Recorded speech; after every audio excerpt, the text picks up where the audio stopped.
and welcome to the latest edition of Next Gen in Lodging. I'm Chris Henry. I will be your host today. Our show is brought to you by CoStar News. Today we're joined by Justin Henry. No relation to me, just a good friend. He's the general manager at Kimpton's Hotel Wilshire in Los Angeles. Justin, welcome on the show. Hi, Chris. Thanks so much for having me. Yeah, no, and happy Pride to you. Happy Pride to you as well. It's been a fun month, and a lot going on, of course, in the LA area. We take Pride seriously, so yeah, it's been a lot of fun getting involved with it. That's great. Every year we do this Pride episode, and it's always interesting having different perspectives and people on the show. We've had folks like yourself who are, property level, and we've had folks from international brands like Goop and Jaguar Land Rover on here talking about their travels and experiences. So it's fun on the Pride episode just to hear about what people are doing. So I appreciate you being willing to take some time to tell us about what you, your property, and other adventures during the Pride Month you've been up to. Yeah, absolutely. So, as you may or may not know, LA is now home to two different Pride celebrations. There used to be one that was just kind of an all-encompassing LA Pride, and then post-COVID, they wanted to move that out of West Hollywood, of course, being a major LGBTQ plus hub in the LA market. So West Hollywood came back by saying they don't want it to leave their neighborhood. So ever since then, starting in 2021, WeHo does its own Pride, and then LA does its own separate Pride the week after that. So, specifically with Kimpton, there are actually quite a few Kimptons in the LA market, four in LA proper, and then there's one in Orange County, there's one in Palm Springs, there's one in Santa Barbara. So, a lot of presence just overall with Kimpton in the area. Kimpton is actually, as of 2017, a brand of IHG hotels, but we still operate quite independently and really kind of focus on, just local culture and really being true to the brand of just being more boutique and less, corporate structure. So really, with all four of the properties, we're very happy to be a big part of Pride.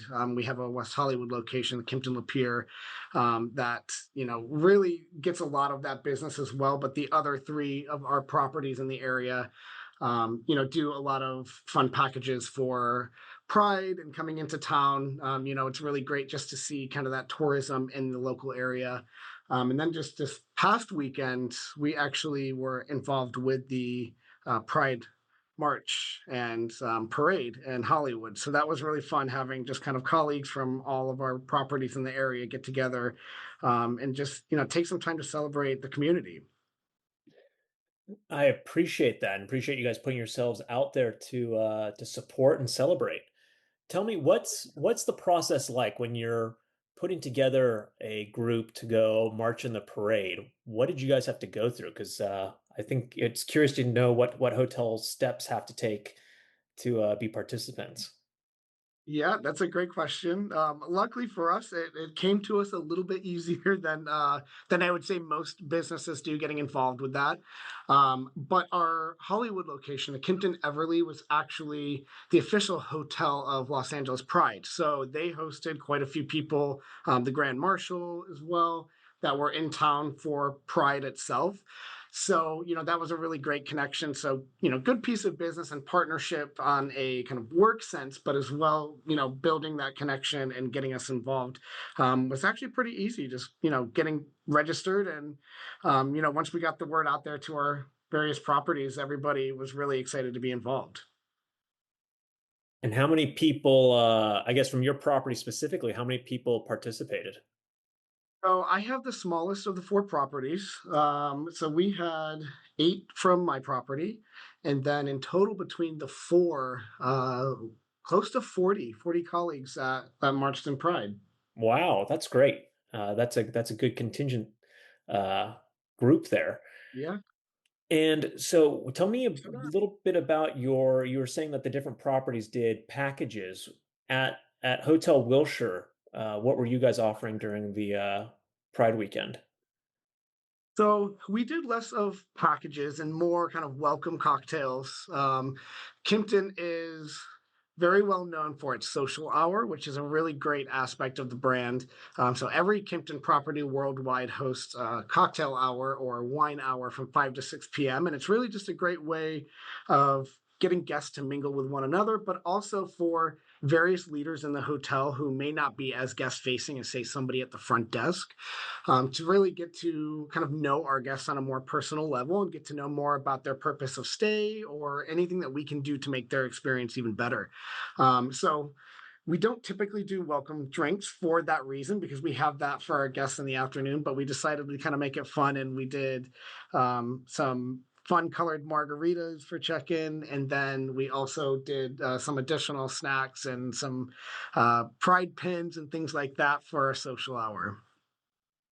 I didn't know the gays needed help socializing. I was gonna say, I thought we all did that pretty naturally. That's a good point.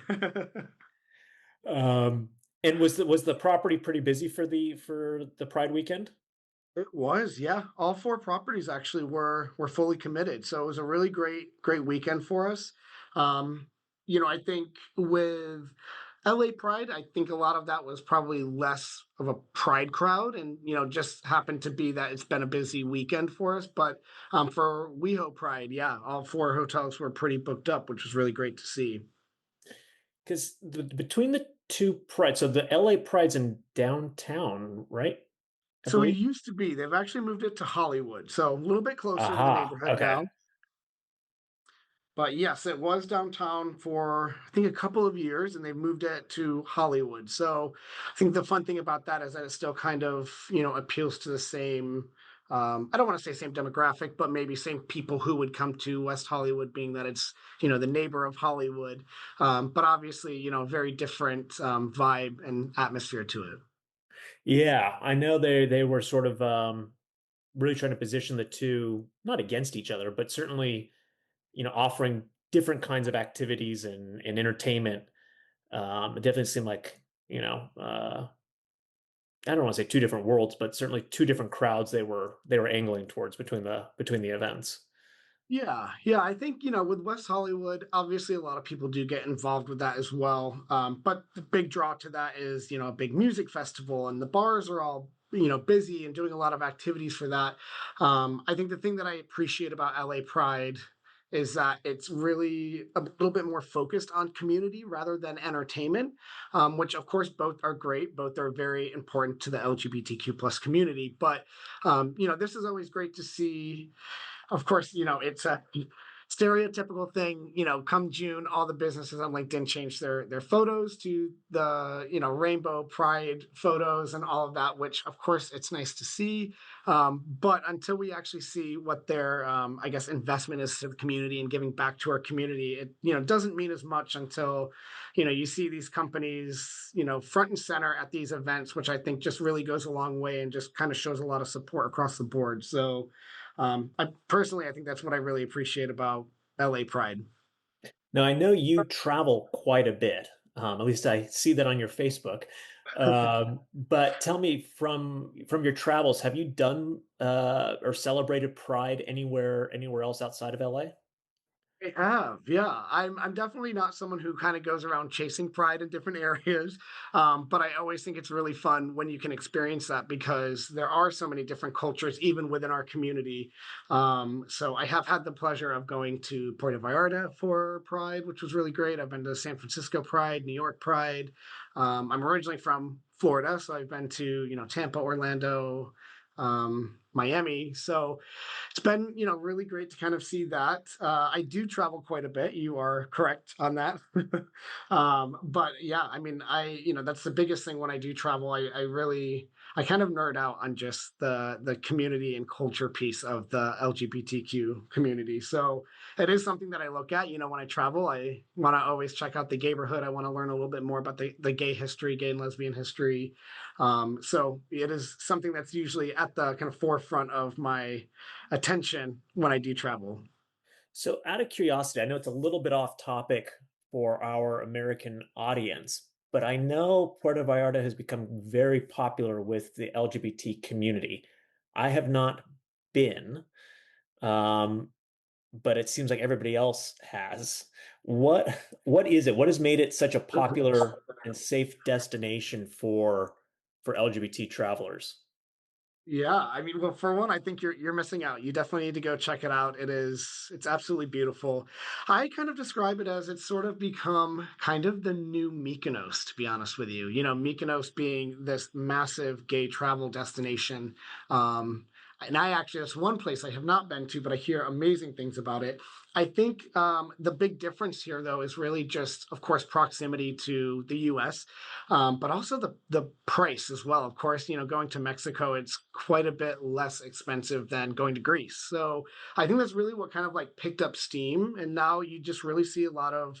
I mean, there are just so many gay bars and restaurants there. There's you know, gay neighborhoods that are just kind of similar to like a mirror of, I don't want to say a mirror of, but kind of a similar vibe as West Hollywood or the Castro. So you do see a lot of just that community as well. Personally, I think it's great because you do get a very kind of true Mexico experience where you get that authentic food, but at the same time, you know, you're still kind of in your community, and it's, you know, it's just kind of a fun, you know, not just party but relaxation as well. So I highly recommend it. You should definitely go check it out. They're actually, you know, kind of blowing up now with a lot of different hotels that are going up there.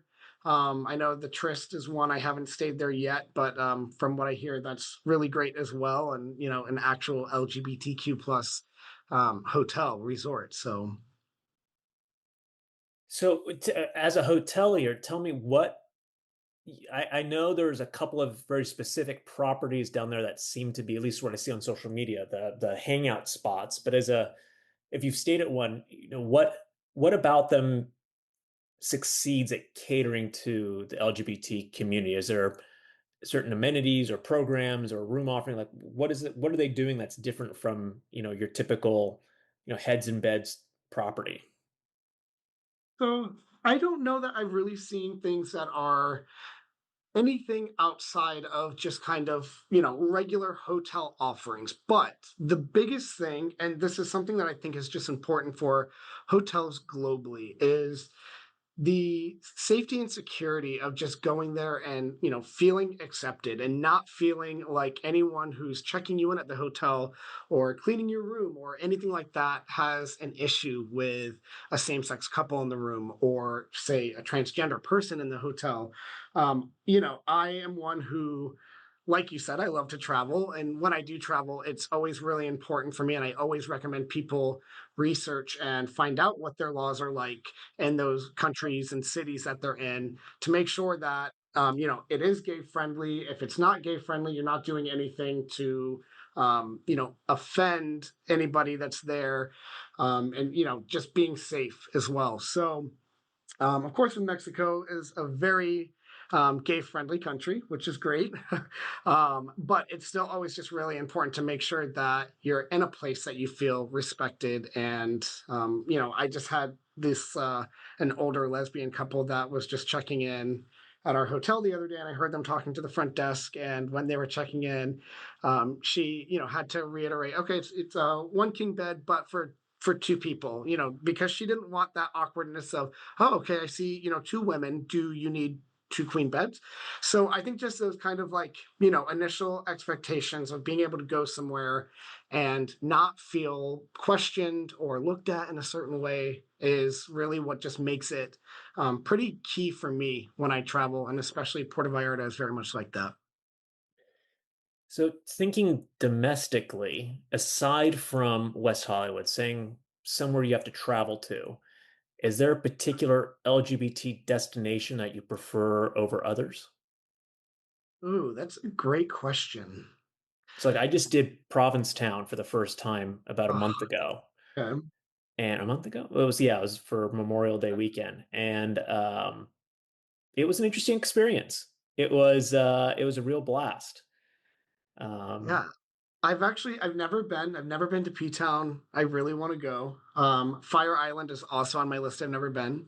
But I would have to say San Francisco, there's just something about it. I think it's the history and the culture of it. It's the understanding that that's just kind of like where it almost all started. I mean, of course, outside of Stonewall, but it was just always such this progressive place that was almost like it was made for our community.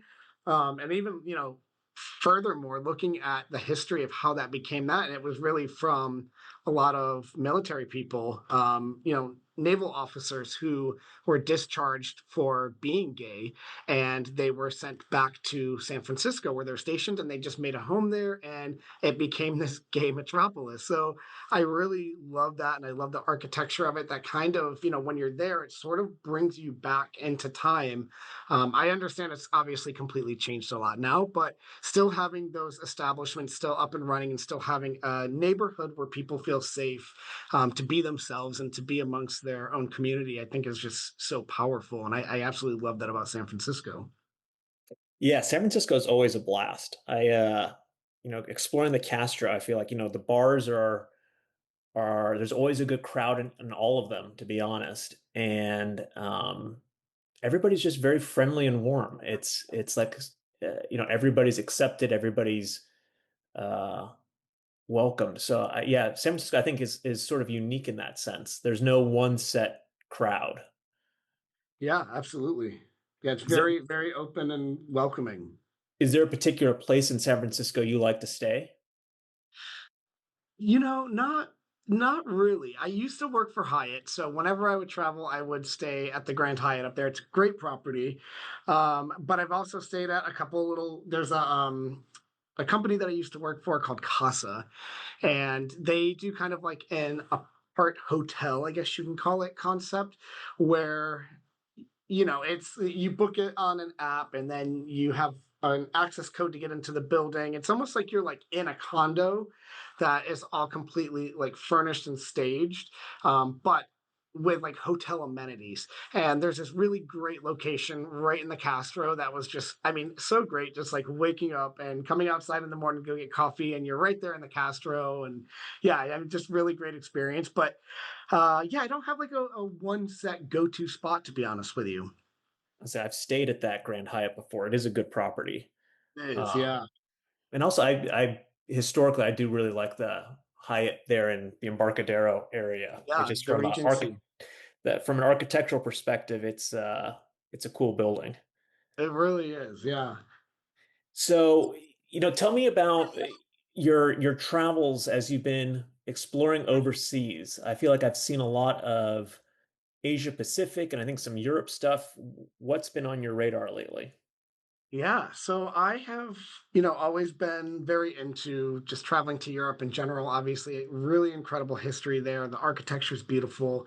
But as of the past maybe 5 or 6 years or so, I've been traveling quite a bit to Asia, and specifically in the Philippines. So the plan is to eventually open a gay bar there. I've actually kind of been going through just some market research and doing a lot of data. And to my findings, the Philippines is actually tied with the United States and Israel as the largest percentage of people who identify as LGBTQ plus. Which was, very shocking. But at the same time, when you go there, you see that there really is a very large community. However, there's not like there's no neighborhood per se. There are gay bars, but nothing that's really outside of just kind of performative drag bars, and which I absolutely love drag, and I can definitely like Friday nights RuPaul's Drag Race are my favorite. And even going to a bar, I love to just watch more local drag queens perform. But at the same time, these are full on. You're there, and they're like performing on a stage with pyrotechnics for like 8 hours. So I think really the goal would be to find somewhere that allows people to kind of explore themselves a little bit. Maybe they aren't out and they want to go somewhere where they can be amongst other people, or maybe they are out and they just want to go and have a fun night dancing with their friends without having to, watch full on shows and stuff.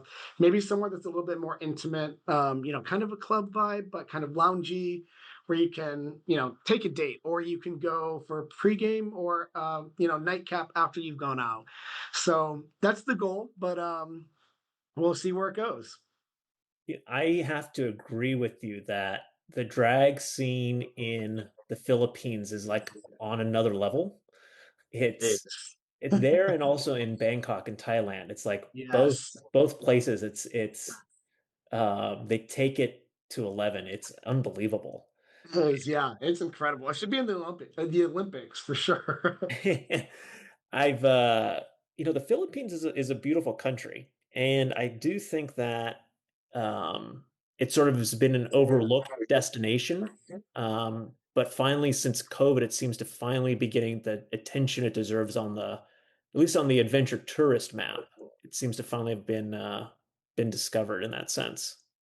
Yeah, it is really it's kind of booming right now when it comes to tourism and hospitality. And Manila in particular, I mean, it is the most densely populated city on earth, which is pretty crazy when you realize how massive that is.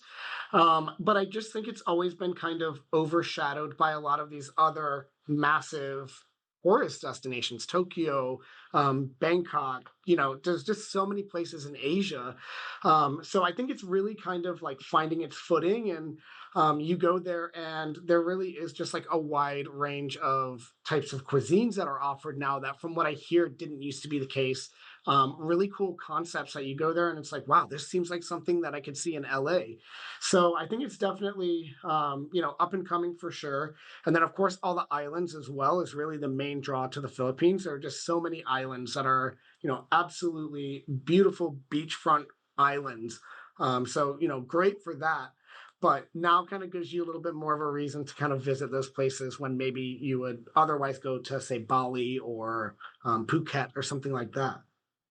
Yeah, we used to asset manage a property in Boracay, Okay. and it is amazing the pull and where it's you think okay it's this destination, it's probably mostly domestic, and it's really not. It's become, you get a lot of Australians, you get a lot of Singaporeans and Hong Kongers, Yeah. um, that it's really sort of really started to heat up. I know it's always been sort of a party destination, but it's now also starting to just become more of a chill beach destination. It's in diving.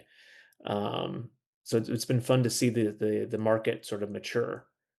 Yeah, yeah, I see that they have been really kind of working on changing that a little bit just to really preserve the beach and take care of it a little bit more, which I really respect. I think is, it's great to have those places to go have fun and party and all of that, but at the same time, it's so important to just take care of, what we naturally have on the earth. So I'm happy to see that they're making these changes to kind of keep that tourism without abusing it.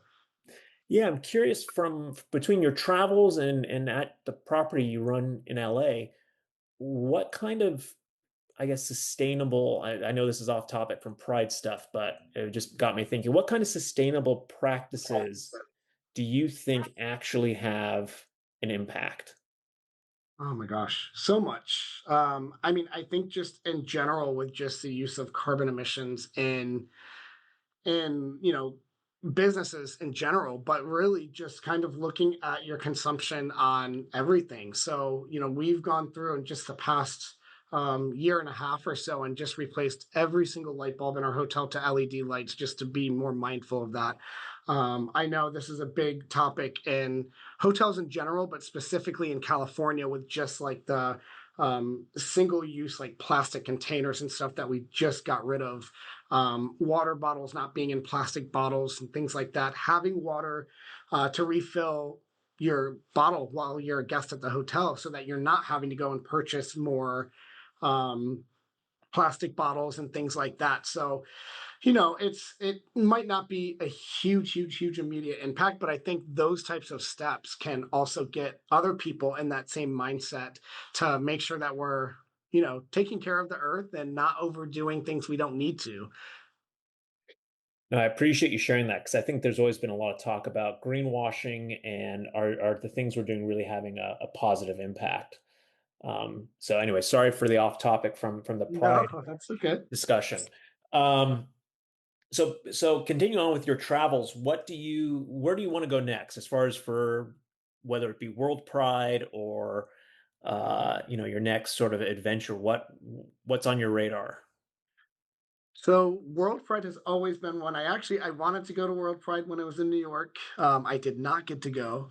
So this one though is actually a little bit maybe unexpected considering we're talking pride and all of that. But one place that is on the very top of my list is Egypt. I hear it is absolutely beautiful. I have always been obsessed with ancient Egyptian culture, and history and all of that. So I would love to just go and see the pyramids. But of course, I understand that not the best place to bring a gaggle of gays to. uh, I'm gonna. I mean, you haven't met my partner, but he lived in Egypt for almost 10 years, wow. and there's definitely, hopefully, the Egyptian government doesn't hear this, but there's definitely a very large underground um, gay scene. Yeah. But then also, my partner's best friend, who we've actually had on the show previously a few years ago, runs a LGBT travel company to Egypt, and they just cater to the LGBT community. They organize the cruises and the tours, purely to address your concern of, is it safe for an LGBT traveler to go there? So that's who they're really focused on catering to.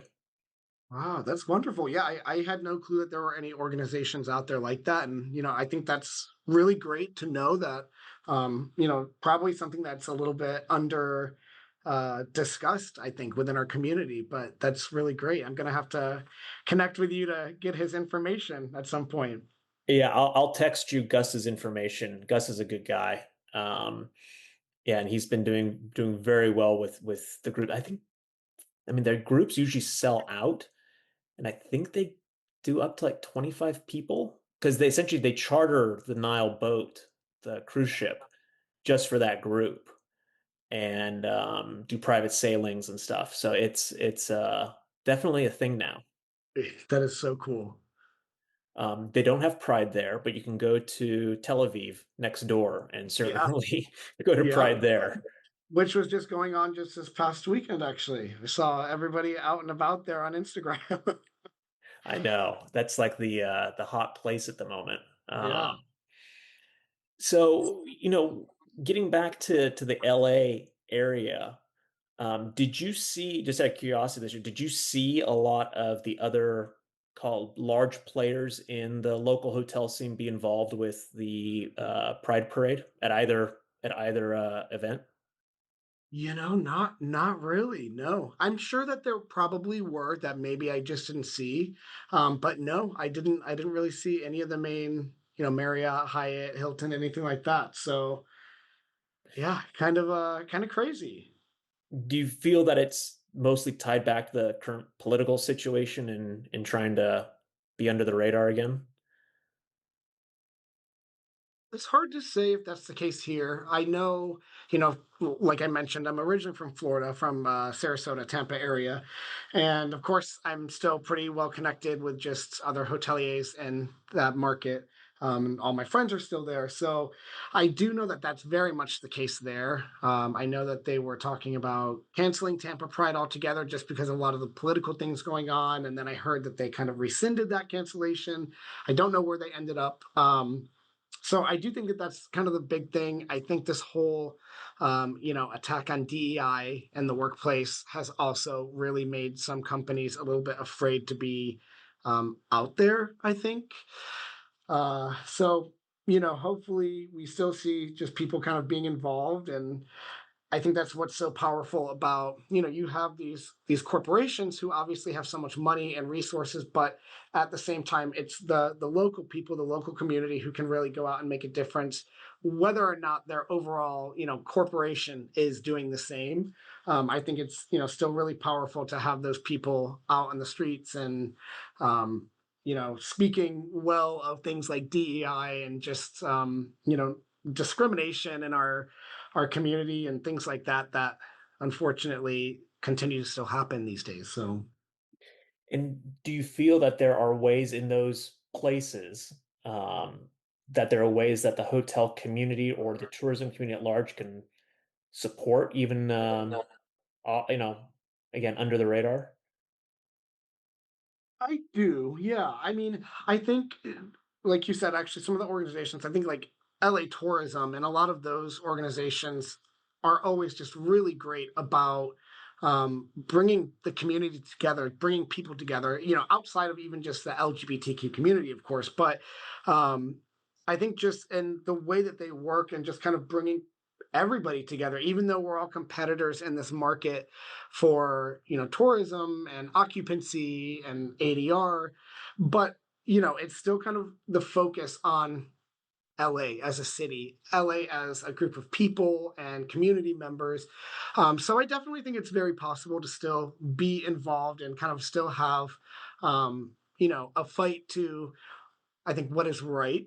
And both our, day to day community life, but also in the workplace without having to kind of really put yourselves out there and any risk against any, repercussions from anyone. So, When you mentioned LA tourism, I assume you're referring to the local Convention and Visitors Bureau. yes. So shameful plug, but I sit on the board. I'm on their Yeah, executive they're committee, introduced to and other. I'd say so. Pride was a big thing. Supporting Pride has been a big push that we've been doing through LA Tourism, um, and really just trying to help support the local community with tourism numbers down, nationwide, and certainly LAX is not back up to pre-COVID, demand and capacity. I think LA Tourism is a great example of an organization that is really trying to help drive room nights for all different kinds of events, not just Pride related events. But It is. yeah, Yeah. so it's great to see that, or great to hear that you're seeing their impact. Yeah, absolutely. And sorry, I think my connection was a little weak, so I think I lost a little bit of that. So but yes, I did hear kind of just you mentioning just sort of, our numbers, LAX flights into the city and stuff like that are definitely down. Um and I think that that's really where a lot of this kind of like community outreach and stuff really helps. Even just we're in a great location where we are partnered with um, both the Miracle Mile Chamber of Commerce and then also the Beverly Hills Chamber of Commerce, and have met some really incredible people, just really great independent business owners or political figures and things like that in those areas that are just incredibly enthusiastic about just bringing travel and tourism back to this area, but also introducing us to each other. And, I mean, just random things. There's a really great coffee shop down the street from us. Um, and we've been having these really fun parties that they've been doing and coming to the hotel and renting out the space. So it's just like a really great kind of like, you know, connection that we've got with our neighbors and the other people who really are striving to make LA even better. Do you sense that an organization like LA Tourism, can you see like actual room nights going on your books of from guests who are finding you through LA Tourism or through group business that LA Tourism's helped direct to you guys?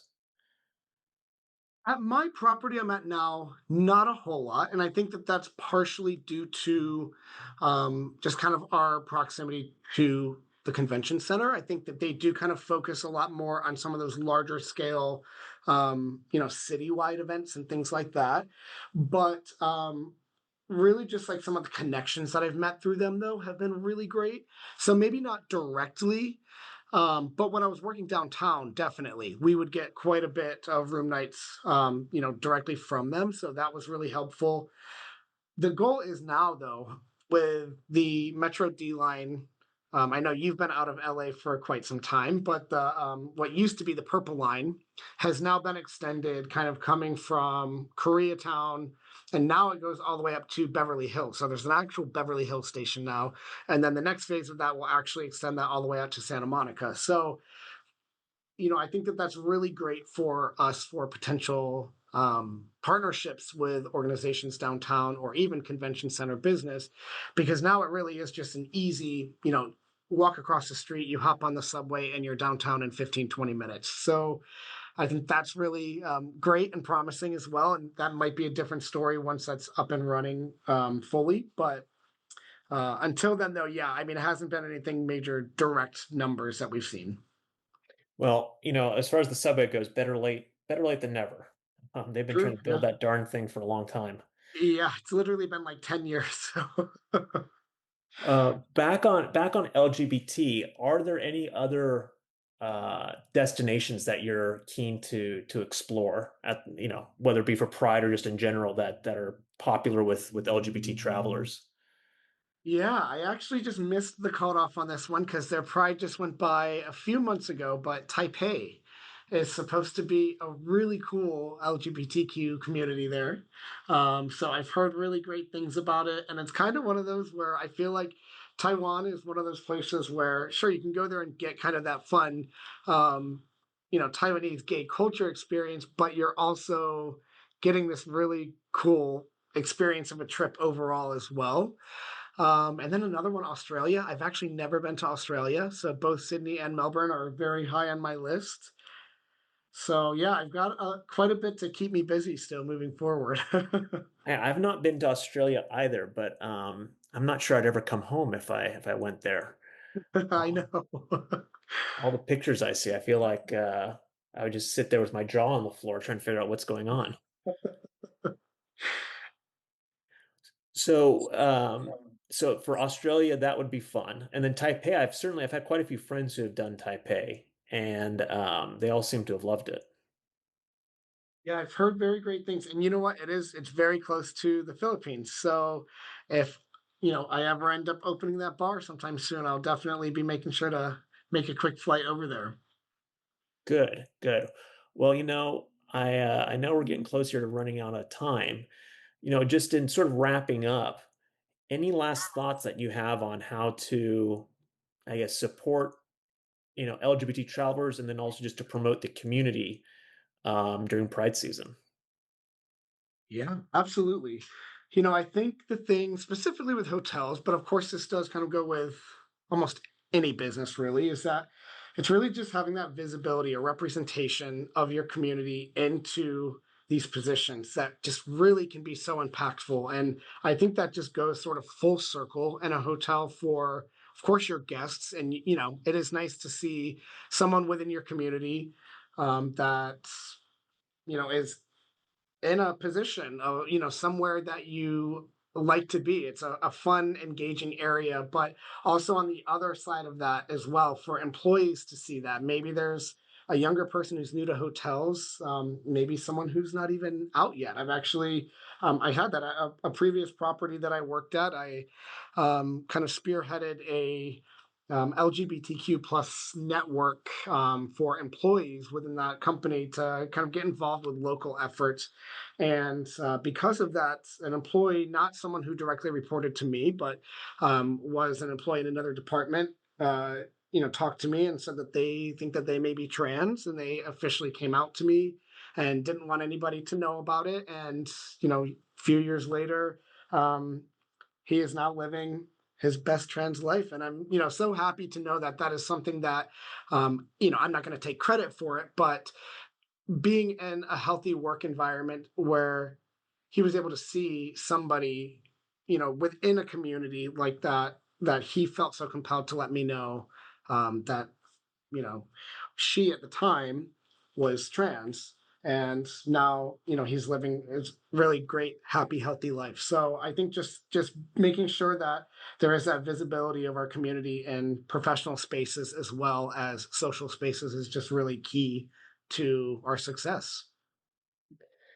And I think you're right. I think the trans community is definitely the group who we need to be focused on going forward because there are a lot of trans members, and they have every right to be as included and as comfortable as everybody else, and they certainly don't always have it easy, unfortunately.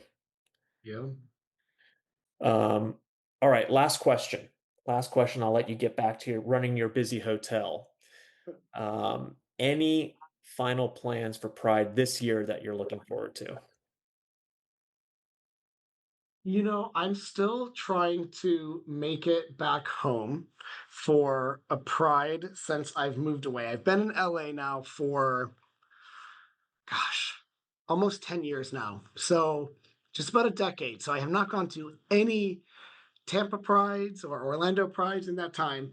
And the one thing with my group of friends, we have for years now been talking about they really want to come and see what the gay community was like in Tampa. Ybor City is the neighborhood there, and it's just really incredible architecture. And it is very Florida in every good and bad way possible. But uh, I think just maybe getting a group of my friends together and going back to see where I came from and seeing another Pride back home would be really great. So I would say that's probably next on my list. Very cool. Well, hopefully you guys get to do it and have a fun and wonderful time with it. Well, I Thank appreciate you. you, Justin, for joining us. We've had Justin Henry, the general manager of Kimpton's Hotel Wilshire in Los Angeles. Thanks again for joining, Justin. Thanks, Chris. Always a pleasure and happy Pride. Thank you. Happy Pride to you as well. This is Chris Henry signing off for Next Gen in Lodging. You will hear from us again next month. Thanks very much, everybody. Take care.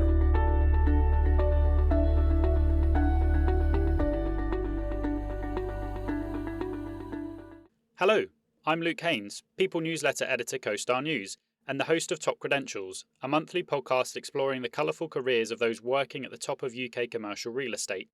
In the episodes, we discover the valuable lessons influencing the daily decision making of property sector leaders, and hear about the aspects of their job that make it a little easier to get out of bed each morning.